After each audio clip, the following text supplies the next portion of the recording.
I didn't marry him for his money, and that was the first thing they got wrong. The ballroom at the Charleston Harbor Club glittered under crystal chandeliers, white roses arranged in tall vases on every table, the kind of wedding people whisper about for years, and yet the only thing anyone seemed interested in was the size of my husband's estate. I stood near the head table in a simple ivory gown, nothing dramatic, nothing designed to compete with youth, just elegance, just dignity, and I heard Madison Reed's voice carry across the polished floor. "Well," she said lightly, not quite bothering to lower her champagne glass, "when you're 72 and worth 8 figures, love suddenly becomes very attractive." A few guests laughed. Not loudly. Just enough. I saw the exchange of glances, the subtle nods, the smirks disguised as polite smiles. They thought I didn't notice. They thought a woman my age wouldn't hear the calculation in their tone. My name is Evelyn Harper. I am 68 years old, widowed 5 years before I met Daniel Reed at a charity board meeting in Savannah. I spent 37 years married to a public school principal, raised 2 daughters, buried 1 husband, and built a modest consulting business from my kitchen table that now advises 3 nonprofit foundations across Georgia and South Carolina. I have balanced budgets, negotiated contracts, and written grants that funded children's literacy programs across 4 counties. But tonight, none of that mattered. Tonight, I was simply the woman who married for money. 2 hours earlier, Madison had approached me near the terrace doors overlooking the harbor. The November air was cool, about 58 degrees, the kind that carries the scent of salt and magnolia. She smiled, perfectly composed. "I just hope you know what you're doing," she said, her eyes drifting briefly toward Daniel as he laughed with his college friends. "My father has worked his whole life for what he has." I returned her smile. "I'm aware," I said. She tilted her head. "People might misunderstand your intentions." I adjusted my gloves and nodded. "People often do." She walked away thinking she'd delivered a warning. What she didn't know was that 6 months ago, before I agreed to a single wedding date, I had sat across from Daniel and his attorney in a quiet downtown office and insisted on clarity. Not because I was chasing wealth. Because I understand families. I understand what money does to adult children who believe inheritance is entitlement. Daniel had looked surprised when I requested a prenuptial agreement. "You don't trust me?" he asked gently. "I trust you," I said. "It's everyone else I want in writing." The deal was not what Madison imagines. It was deliberate. Thoughtful. Protective. Of him. Of me. Of the legacy he claims to care about. But that conversation belongs to another moment. Back in the ballroom, as the band began a slow jazz standard and servers moved through the room with silver trays, Madison raised her glass for a toast. "To love," she said brightly, "and to smart investments." More laughter. Daniel squeezed my hand, unaware of the undercurrent. I felt no rush of embarrassment, no urge to defend myself. Instead, I felt something steadier. Patience. Because assumptions are comfortable. Facts are not. They believed I had married into security. They believed I had secured a future with a signature. What they didn't realize was that the signature secured something entirely different, something they had never considered. And when the time came to clarify the arrangement, it would not be with anger. It would be with paperwork. Madison believed she had already won before the first dance even began. I could see it in the way she moved through the ballroom, pausing at each table just long enough to repeat her version of the story in a voice that carried a little too clearly. "It happened so fast," she would say with a small shrug. "Dad deserves happiness, of course. We just want to make sure everything is protected." Protected. It was an interesting choice of words.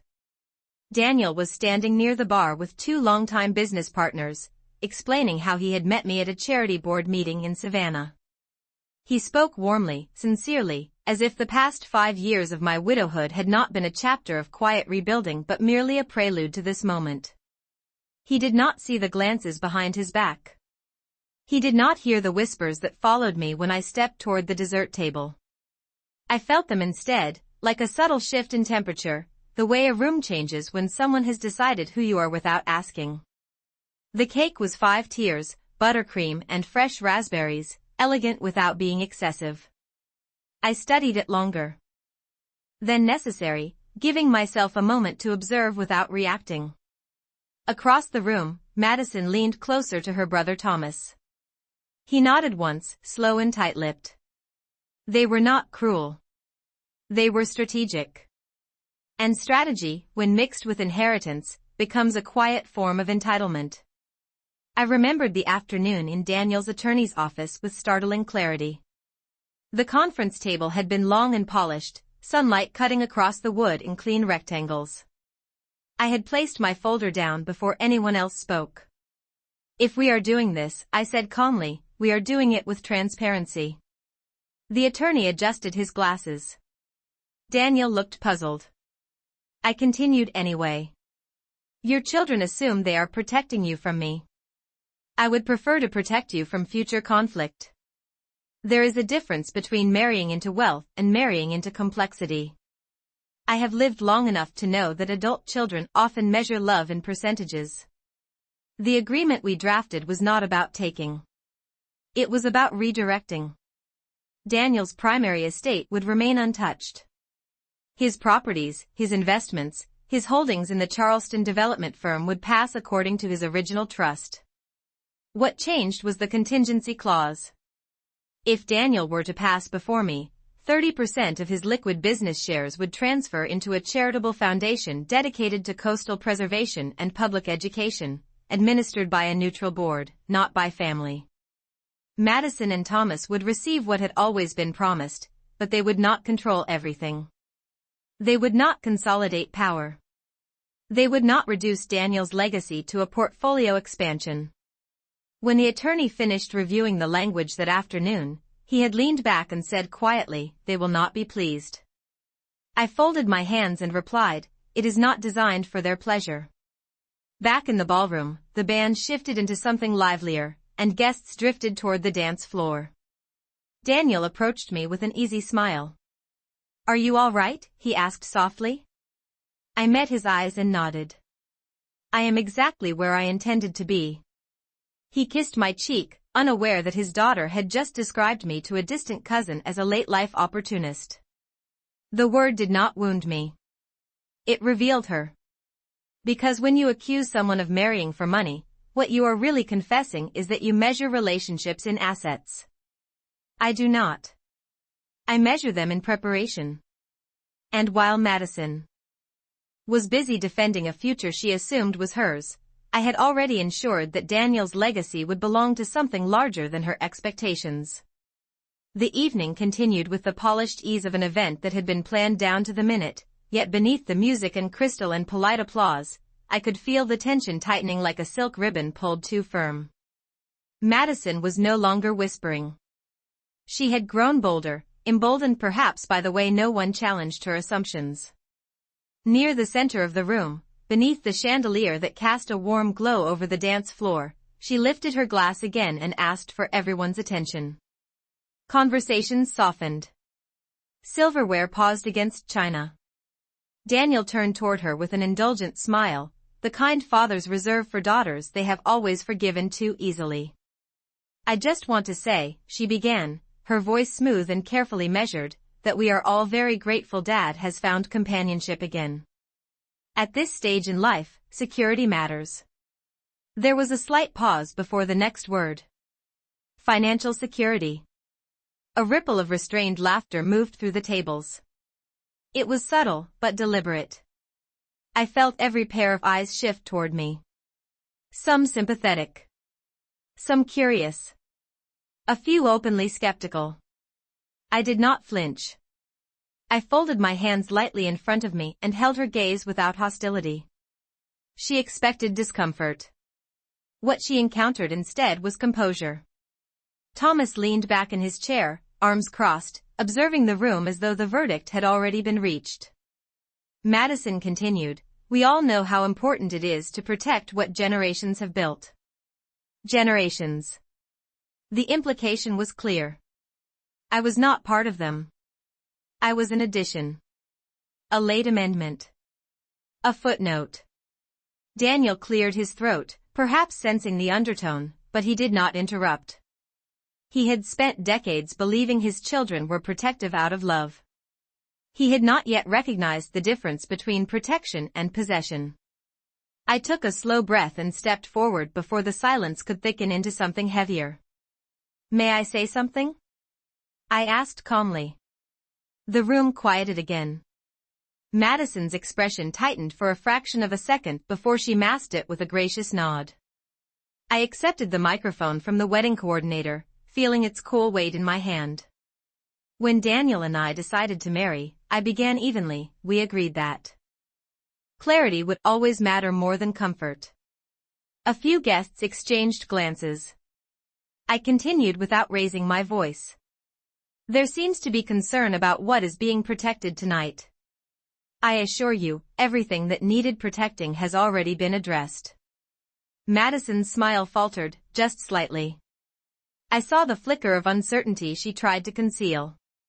6 months ago, I said, Daniel and I met with his attorney to establish a prenuptial agreement.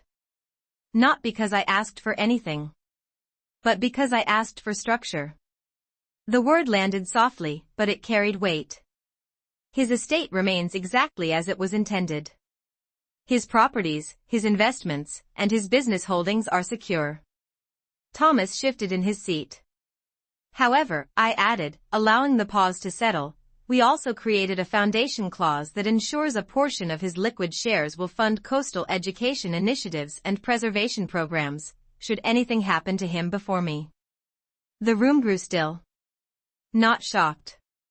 Calculating. The administration of that foundation will be handled by an independent board, not by family members. I did not look at Madison when I said it. I did not need to. I could sense the color draining from her confidence. Daniel's legacy, I concluded gently, is larger than any single household. I handed the microphone back without flourish. No anger. No accusation. Just fact. Daniel stepped beside me, placing his hand over mine, and this time his gaze lingered on his daughter with a question she had not anticipated. The laughter had disappeared. The assumptions had thinned. Madison lowered her glass slowly, her earlier certainty replaced by something far less comfortable. It was not humiliation. It was realization.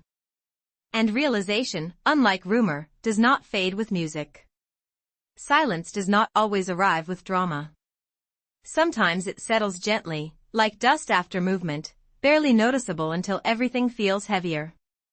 After I handed back the microphone, no one spoke for several seconds. The band leader glanced toward Daniel, uncertain whether to resume the music.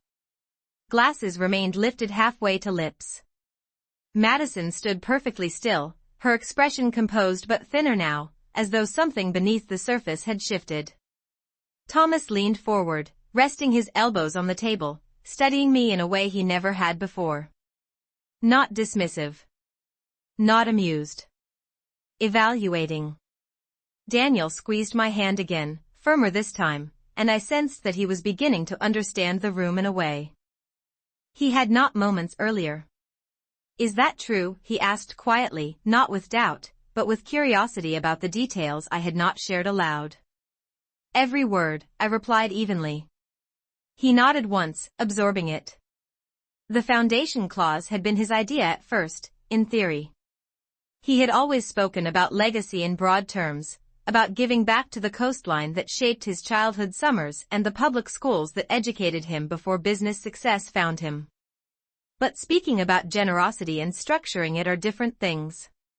When I insisted the clause be specific, enforceable, and administered independently, he had hesitated. My children may feel excluded, he said that afternoon in the attorney's office. I had met his eyes without blinking. Legacy should not be confused with access. That sentence lingered now in the quiet ballroom air. Madison finally cleared her throat. Well, she said, attempting lightness, I am sure we all support charitable giving. Her smile did not reach her eyes. I inclined my head politely. I am glad to hear that. The band resumed, softly at first, a piano melody that allowed conversation to return without drawing attention to the tension. Guests began speaking again, though more cautiously. A woman at the nearest table leaned toward her husband and whispered something I could not hear.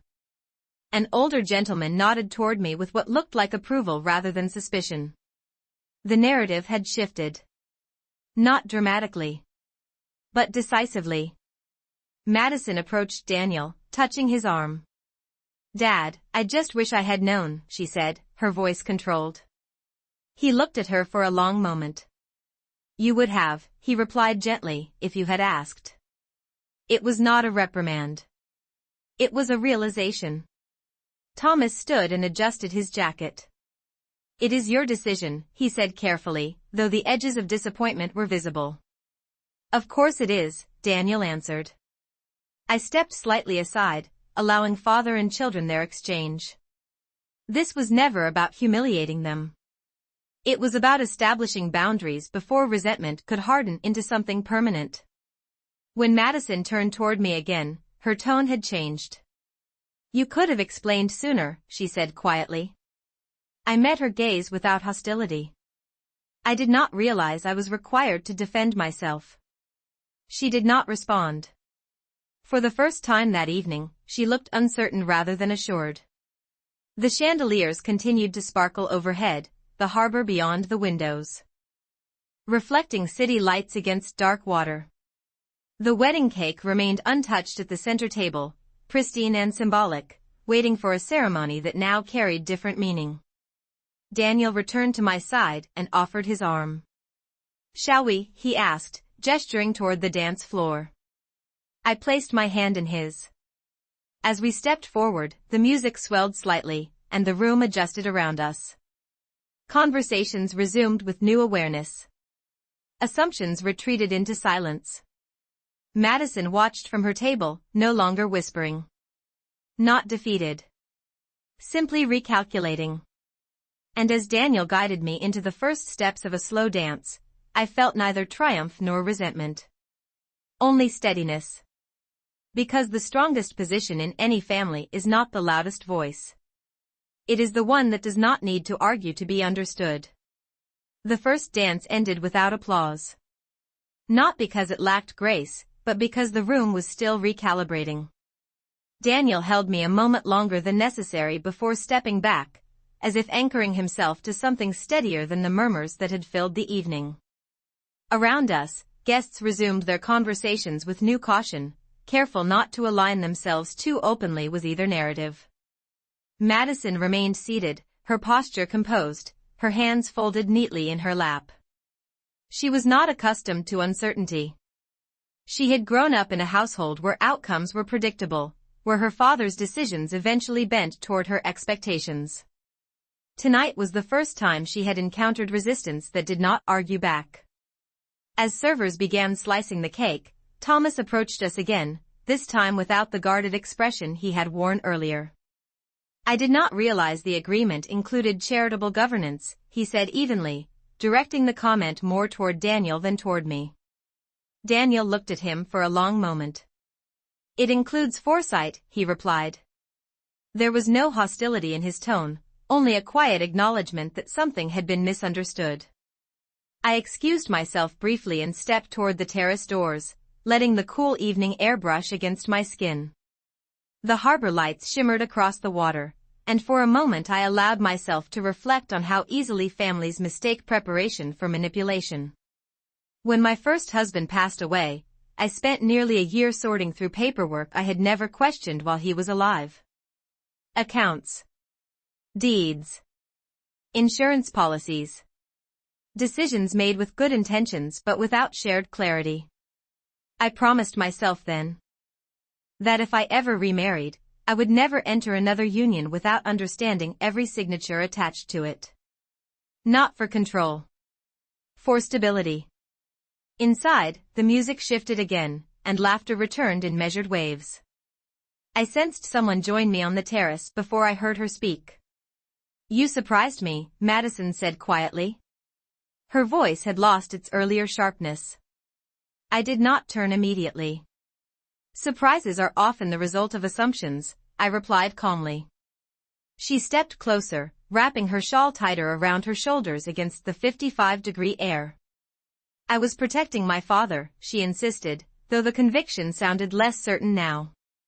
I faced her then, studying her expression. From what? I asked gently. She hesitated. From losing what he built. I nodded once. Then we want the same thing. She looked at me, searching for insincerity and finding none. Why not tell us earlier, she pressed. Because protection does not require an audience, I answered. It requires documentation. For a moment, neither of us spoke. The harbor breeze carried faint music through the open doors behind us. Madison's posture softened slightly, though pride still lingered in the set of her shoulders.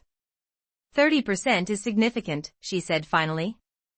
So is public education, I replied. So is preserving the shoreline your father loves. That clause does not diminish your inheritance. It expands his impact. She looked down at her hands, considering the distinction. Inside, Daniel appeared at the doorway, watching us with quiet concern. I gave him a reassuring nod. Madison exhaled slowly. I assumed the worst, she admitted, not as apology, but as recognition. That is natural, I said. It is also correctable. When we stepped back into the ballroom, something had shifted again. Not dramatic. Not reconciled. But less adversarial. Thomas glanced between us, noting the absence of tension. Daniel slipped his hand into mine once more, and this time the gesture carried awareness. The evening would continue. The cake would be served. The photographs would be taken. But beneath the celebration, a new understanding had begun to take shape. Not everyone would welcome it immediately. That was never the goal. The goal was clarity. And clarity, once established, has a way of quieting even the loudest doubts. The rest of the evening unfolded with a quieter rhythm, as though the music itself understood that something significant had already occurred. Conversations resumed, but they carried a different tone now, less speculative, more observant. Daniel remained close to me, not out of obligation, but with a new attentiveness. He had always trusted his instincts in business, yet when it came to family, he often defaulted to familiarity. Tonight had shifted that balance. As guests moved toward the coffee station and small plates of dessert, Thomas approached once more, this time without folded arms or guarded posture. I should have asked questions before making assumptions, he said evenly. It was not an apology delivered for effect. It was a statement offered without defensiveness. I nodded. Questions create clarity, I replied. Assumptions create distance.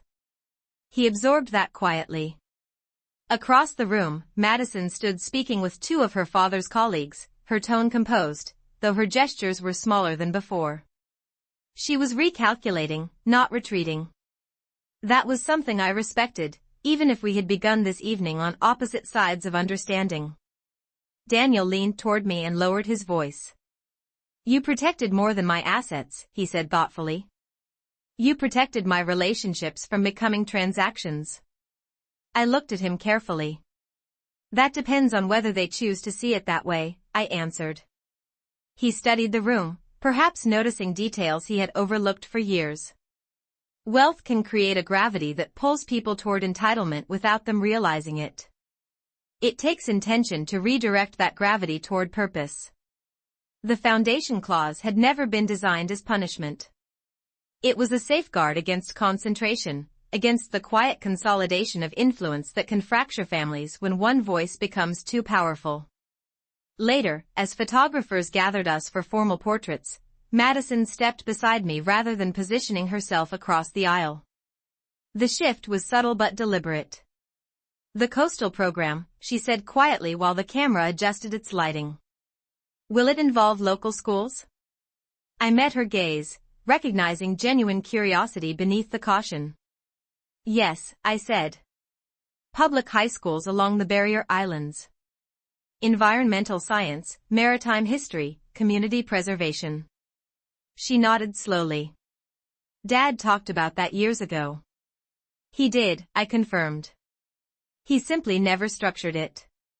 The flash went off, capturing us standing shoulder to shoulder, neither smiling too broadly, but no longer braced against each other. As the night drew closer to its end, guests began offering their farewells. Handshakes felt firmer now. Hugs lingered a moment longer. The earlier narrative had dissolved, replaced by something more complex. Not perfect harmony. Not complete agreement. But respect. Daniel and I stepped outside once more before leaving, the harbor wind cooler now, dipping closer to 50 degrees. He exhaled slowly. I underestimated how quickly fear can disguise itself as loyalty, he admitted. I slipped my hand into his. Fear often speaks first, I said. Understanding takes longer. He looked at me then, not as someone who had married into his life, but as someone who had stepped into it with intention. I am glad you insisted, he said. I offered a small smile. So am I. Inside, Madison watched us through the glass doors, not with resentment, but with contemplation. The evening had not humiliated her. It had introduced her to a boundary she had never expected. And boundaries, when drawn calmly, do not create division. They create definition. As we prepared to leave, I felt neither vindication nor victory. Only steadiness. Because the strongest arrangements are not built in response to accusation. They are built long before anyone thinks to question them. The morning after the wedding arrived without spectacle. No chandeliers. No music. Just quiet light filtering through the tall windows of Daniel's waterfront home in Charleston, casting pale reflections across hardwood floors that had witnessed decades of family dinners and holiday gatherings. I woke before him, as I often do, and stood for a moment at the bedroom window overlooking the harbor. The tide was lower than the night before, exposing long stretches of marsh grass that bent gently in the breeze. It reminded me that what appears full and commanding at high tide often reveals its foundations when the water recedes. By 8 o'clock, the house felt different. Not tense. Not warm. Simply aware. Daniel joined me in the kitchen, pouring coffee into 2 white porcelain cups he has owned for years. He studied me over the rim of his mug. Are you prepared for what comes next? He asked quietly. I understood what he meant. Public clarity is one thing. Private adjustment is another. Yes, I replied. Are you? He considered that before nodding slowly. The front doorbell rang shortly after 9. Madison arrived alone. No dramatic entrance. No raised voice. She stepped inside with a measured expression, her posture composed but cautious. She wore a navy blazer and minimal makeup, as though this were a business meeting rather than a family conversation. In many ways, it was both. Daniel invited her to sit at the kitchen table, the same table where she once completed high school homework and later discussed graduate school plans. Familiar ground can soften difficult conversations. I remained standing for a moment before taking a seat across from her. I have been reviewing the documents, she began, her tone professional. The foundation clause is permanent. Yes, I answered calmly. It is structured through a trust with independent oversight. She nodded, processing that detail. You anticipated resistance, she said. It was not a question. I met her gaze steadily. I anticipated misunderstanding. Daniel rested his hands on the table. Madison, he said gently, your mother and I raised you to think critically. Use that now. She exhaled slowly, glancing toward the harbor through the kitchen windows. I thought I was protecting you, she admitted. From what I believed was opportunism. There it was. The word, stripped of humor and accusation. Just plain and direct. Protection is not wrong, I said evenly. But it should be based on facts. She folded her hands together, studying them as though recalculating years of assumptions. You have your own business, she said finally. You were not dependent. No, I replied. I was not. Silence settled for a moment, not heavy, but reflective. Daniel leaned back in his chair. The foundation does not remove your inheritance, he reminded her. It expands the impact of what we built. She nodded again, slower this time. I see that now. It was not surrender. It was recognition. There is a difference. We spoke for nearly an hour, reviewing practical details. Governance structure. Annual reporting. Community partnerships. Madison asked thoughtful questions, no longer framed in suspicion, but in logistics. Thomas joined midway through the discussion by speakerphone, his tone more measured than it had been the night before. If this is the direction, he said carefully, then we should make sure it is effective. That sentence marked the shift. Not from conflict to affection, but from accusation to collaboration. When Madison finally stood to leave, she paused near the doorway. I misjudged you, she said quietly. Yes, I replied gently. You did. There was no need to soften it further. Truth does not require embellishment. She offered a small nod before stepping out into the bright mid-morning sunlight. Daniel closed the door and turned toward me, his expression thoughtful rather than troubled. You did not fight, he said. No, I answered. I prepared. Outside, the tide was rising again, covering the marsh grass inch by inch. The harbor looked fuller now, reflective and calm. And in the quiet that followed, I understood something clearly. Families do not fracture because of wealth. They fracture because of assumptions about it. Remove the assumption, and what remains can finally breathe. 3 weeks after the wedding, the foundation paperwork was finalized in a conference room overlooking the Cooper River, sunlight reflecting off the water in steady silver lines that reminded me of how clarity often arrives quietly rather than dramatically.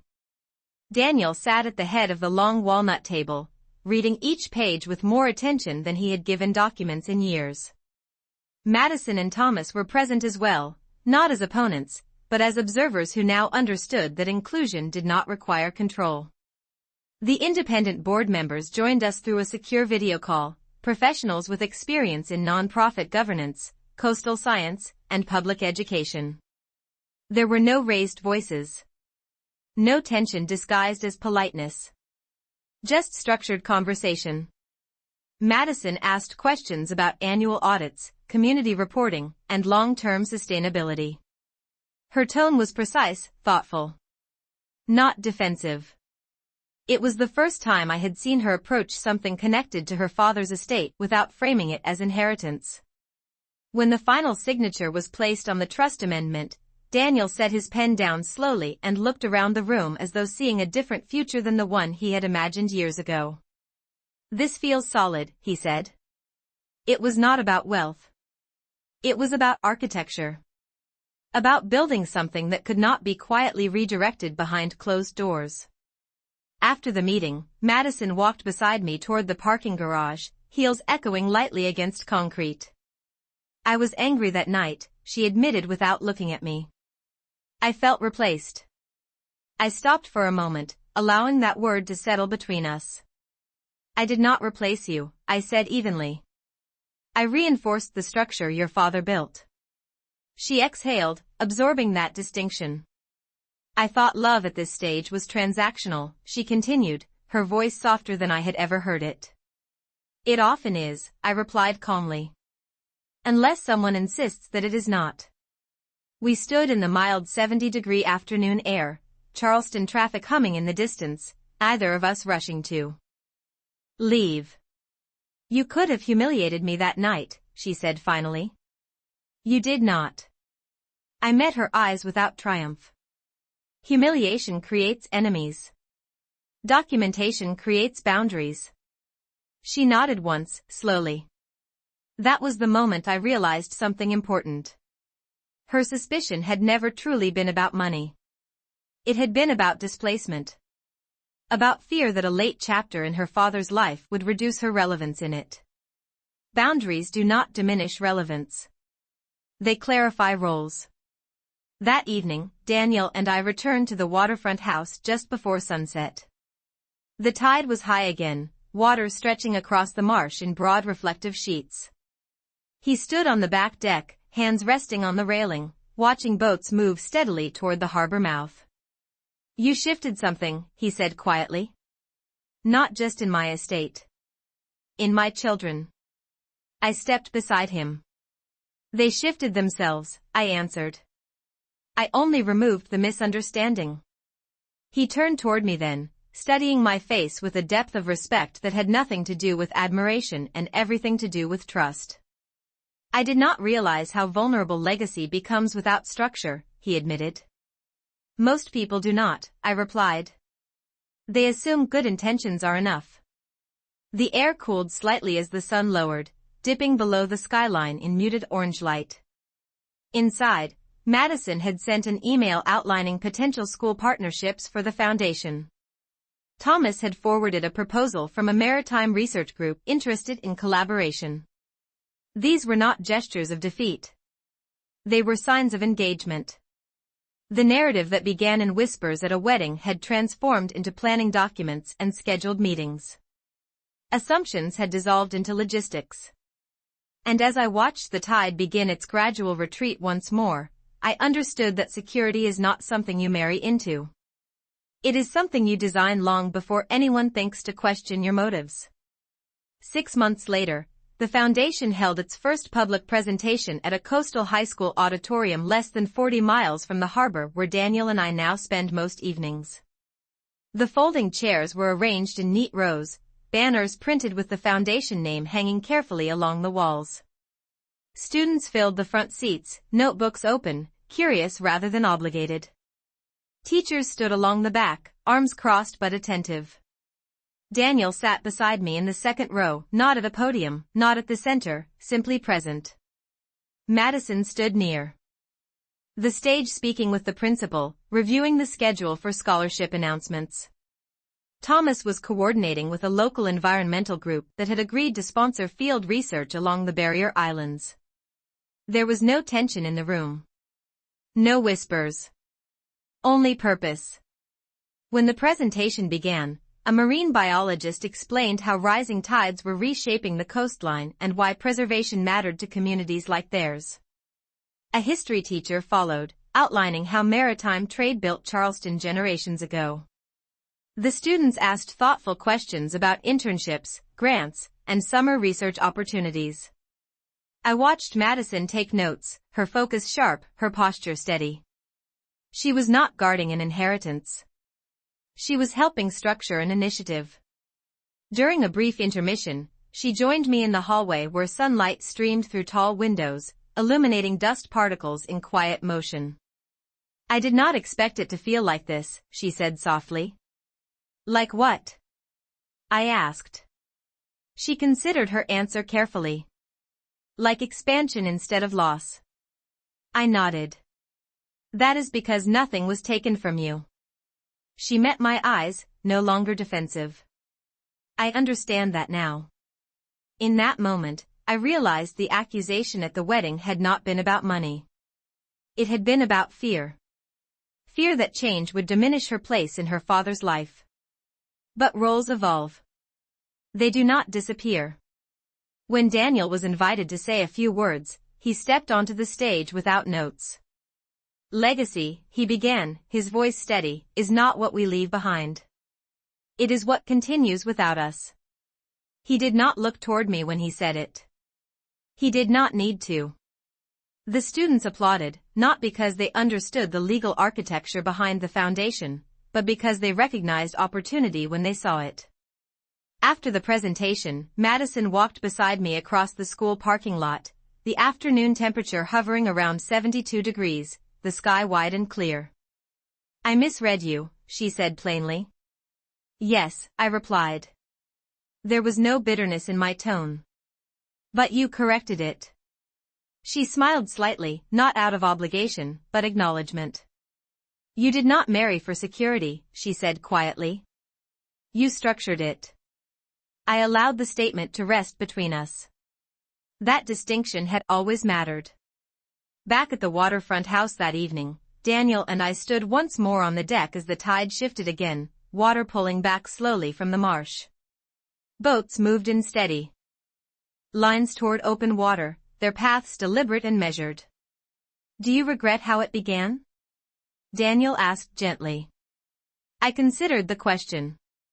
No, I said at last. Assumptions reveal what preparation must address. He nodded thoughtfully. Inside, my phone buzzed with a message from Madison containing revised scholarship criteria and a note that read, "Thank you for insisting." I set the phone down without commentary. Gratitude does not require ceremony. It requires recognition. As the sun dipped below the horizon, casting soft gold across the harbor, I reflected on how easily a narrative can form in a crowded room, how quickly people assign motives to a quiet woman standing at the altar. They assumed they understood the arrangement. They assumed they knew the exchange. What they did not know was that security is not claimed through marriage. It is built through foresight. And foresight, once proven, does not need to defend itself.